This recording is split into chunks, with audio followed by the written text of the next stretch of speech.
প্রয়োজন হয় না। যদি কেউ কৃষ্ণ ধনের ধনী হতে পারে এই জগতে ধনের তার প্রয়োজন হয় না। এটাই বহু হরি হরি বল। ধনকে দান করলেন কি বাবা? অনার্পিত বস্তু। অনার্পিত যদি চিরাগ করুন অবতীর্ণ কালো সমর্পয়তন্নত উজ্জ্বল রসম সভক্ষ্যম হরিপুরত সুন্দর দুতি পদম্ব সংবিত সদা হৃদয় স্কন্ধরে স্ফুরত আমার সচ্চিদানন্দন হরিব। দান করলেন কে?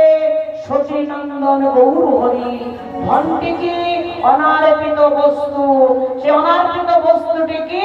হরের নাম হরের নাম হরের নামেই বা কেবলম তদুনস্তে পনস্তে পনস্তে গতি অন্যথা। হরি নামে ছাড়া জীবের কোনো গতি নাই, গতি নাই, গতি নাই। এই ধনটি দিলে কলিযুগের মানুষের যে